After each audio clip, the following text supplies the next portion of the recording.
So for me at number 1, I have Shakur Brown. I just think he's a very productive, super instinctive corner, and he has really good ball skills and time. And I like how he breaks on routes. I like his vision.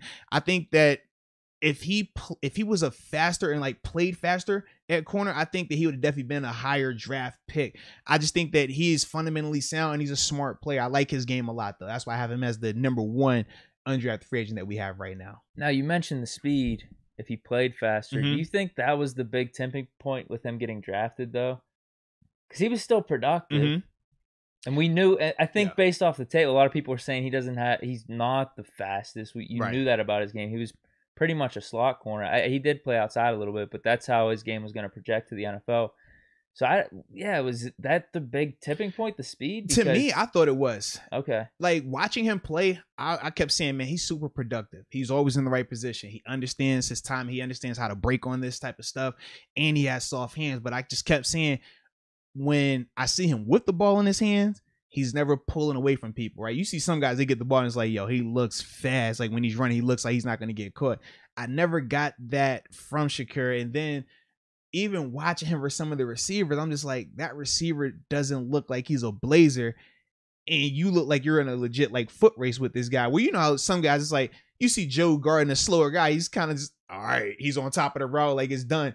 I'm seeing Shakur like step for step with him.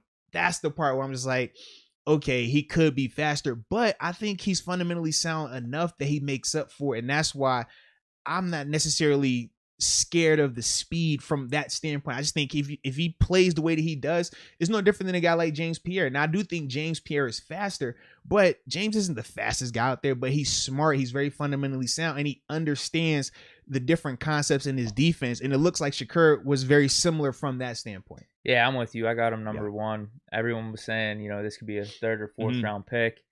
PFF ranked him as like the 2nd highest quarterback in college last year. He looks good, bro. But didn't he make an all Big Ten? And then even, I think they had him as the best Big Ten coverage corner last year too. So I think we got a steal getting him undrafted. Like that's pretty crazy. Now, do you think, all right, if you took the speed away, where would you have him 3rd, 4th, 5th round projection? Like where would you have him at round wise? I mean, like if you didn't know his 40 time or anything, if you're just watching the tape. Put it like watching the tape, I could say 3rd, 4th round guy. Okay. I just thought like initially, I didn't think he was as exciting enough with like once he creates his splash plays and stuff like that. I didn't think he was as excited enough to be like a 1st or 2nd round guy. I didn't think that he was going against like this crazy competition either. Whereas you think about some of these SEC receivers or some of these ACC guys, you're like, whoa, it's a little different. I thought that part, like I said, when I'm looking at some of these receivers, I'm like, this guy isn't some crazy freak athlete out here, but yet he's, struggling to keep up with this guy.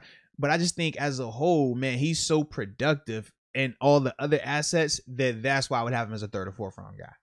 Probably just limited in upside. That's the big thing. I think that he's going to be who he is. I don't think he's ever going to grow into some all pro. I think he's limited, but I do think that he can be a productive player that you win with. What's the ceiling? Because basically all these cornerbacks and safeties that we brought in, they're supposed to be Mike Hilton's replacement. I don't know which one. I don't know which one it's going to be. I mean, there's 6 or 7 guys. It's Mike Hilton's replacement now. Mike Hilton was one of a kind. He was a dog. Like, what do you think his ceiling is? Could he be the 3rd corner? Is that what you're asking me? I do. Mike Hilton and Nickel Roby-Coleman, maybe. Like, I'm not throwing those. Like, no, those are high level slot corners. Like, man. That's what I mean. Could that be his ceiling? Like, if he does everything right, a notch below that, maybe. He could be in that conversation. Okay. He could be in that conversation. Like getting paid maybe $3, $4, $5 million second contract. I guess for me, when I think of that, it makes me want to compare him to those style players. I'm just like, he doesn't play exactly like right, because I'm like, I don't think he plays as physical as Mike Hilton, but I think he covers better than Mike. I don't think he has some of those blitzing elements, but maybe not as good. And I don't think he's as quick as Roby, but he's bigger than Roby. So that's my other side where I'm just kind of like, but no, he definitely could be in that mode though. If he can keep up, that's the biggest thing. Will his technique and fundamentals translate to the NFL level? I think they will. But he's also going to have to mentally dive in and understand the playbook and be comfortable in the point of attack, because a lot of these guys collegiately, they are the best corner in their conference, right? So typically the collegiate level, when you're the best corner in your conference, teams don't take shots at you. Quarterbacks aren't throwing at you. You might get 1 to 2 passes at you a game, whereas at the NFL level, I want to see if you can really cover. And you might have got a PBU on this play, but can you do it again? And can you do it again and again and again? And that, to me, is going to be the difference of, can he do it at this level? Collegiately, it gets easier as you get old because people shy away from you. But at the NFL level, it's the exact opposite. They're going to be trying him early and often. Well, especially with some of these receiving groups that we talked about. Number 3 receivers are sometimes, any given day, getting number 1 targets. Right. So, yeah. We'll see how it translates. But I guess we both agree he's the number 1. Yeah.